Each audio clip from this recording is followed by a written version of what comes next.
The Lamb East is a bit feast or famine this year. The Pirates headline this division, along with the Red Sox and Yankees. The Pirates return the league's most powerful offense and a solid rotation. Not much can be said for the Yankees and Red Sox as they're both new, but one thing's for sure. They're both going to need to find offenses to keep up with the Pirates and rotation to keep the Pirates down. My prediction, Yankees third, Red Sox second, Pirates take it all. A few hours later and a few degrees colder, we have Game 4 of the day between the Angels and the Rays. Josh Longo on the mound for the Angels again. Being his same typical dominant self, he gets Roselle looking, gets Horwedel swinging twice, and he gets Aussie swinging on one away and one on the inside.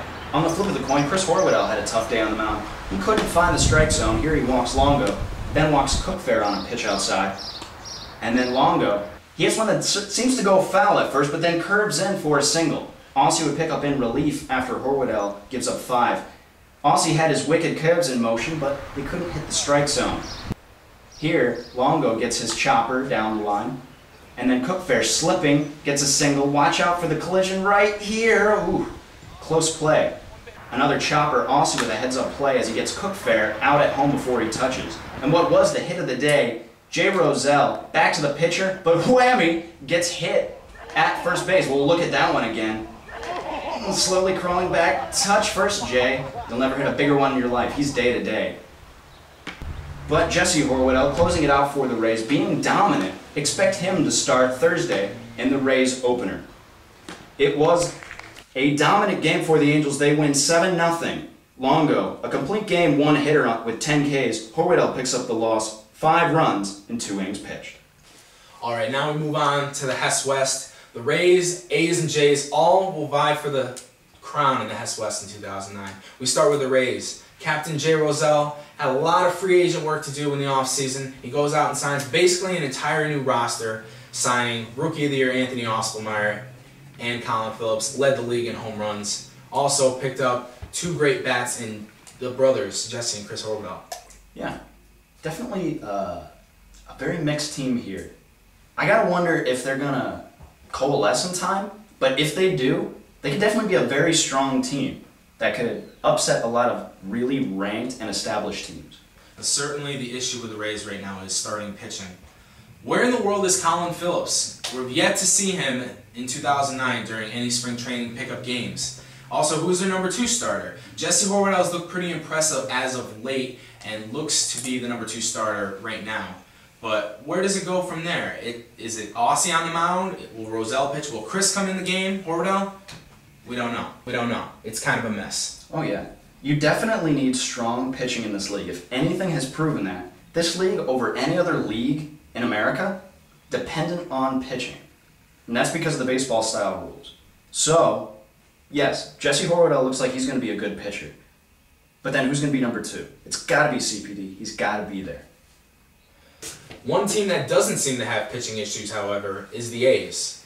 Anchored by ace Tom Tierney, who was a Cy Young candidate in 2008, and Nick Bogue on the back end of the rotation. One of the better rotations in the Hess division. Oh yeah, definitely a big pickup by them for Tierney to re-sign. There were questions. If he wasn't going to come back, were the A's going to compete now that he's back? Seems like it. But they have to be sure that they have all of their players there for every game. Because last year, they had so many games where there were 3 players that they couldn't contend. And that's going to be the issue again this year. Are their players going to be there in time? And is their offense going to pick up? You can't win games unless you score runs. One big pickup for the A's was Dan Clark. He's looking to add a solid bat in the middle of that lineup. He's shown that he can bring some great offense in a game away from Hess Field Wiffleball. But now he has to prove himself in the league. So we'll see. It's a little late. He's going to have to show himself during the season. But if he shows up, I think he can definitely pick things up. The third team looking to take the Hess West title in 2009, the Blue Jays. Coming off of a 1-13 record last year, including playoffs, they look to improve on that record with some big key acquisitions. One of that being southpaw Eric Verhaden. It's questionable how much he's actually going to play, but if he does make it on the mound, we know what he can do. He can be good at times. I think that Verhaden might be a little bit overrated. If he makes it to the games, how much of an impact is he going to bring? I think a hitter like Ryan Conover, who's returning from last season, he's picked up his game. I think he's going to get a little more hits. He's going to help out their offense. more than it was doing last season for sure. New acquisitions also, Andrew Wild Thing Wildrick, as well as returning players like Joe Villalobos look to improve on last year. Words coming out of the Blue Jays camp say that Villalobos has really been improving his stuff, that he might make a good ace for the team. I think that they made a lot of good acquisitions. We don't know too much, but I think that the Jays are going to be on the lower end of the teams here in the Hess division, and especially in Hess East. So who does it run down to? It definitely depends on who's going to show up. That more than anything in any other division. If the A's can bring their offense to the table, they could run away with it. If the Rays bring their pitching to the table, they might secure it as well. So, based on what I've seen, I think that the A's might be a little more conservative with their offense over the Rays pitching.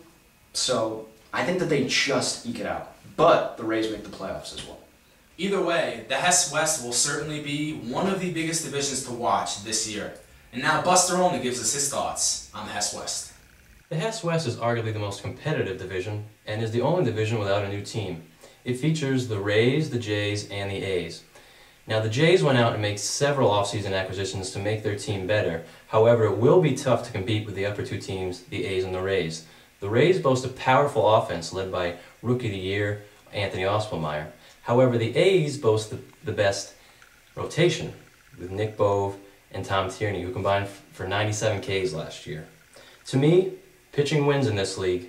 I'm taking the A's 1, the Rays 2, and the Jays 3.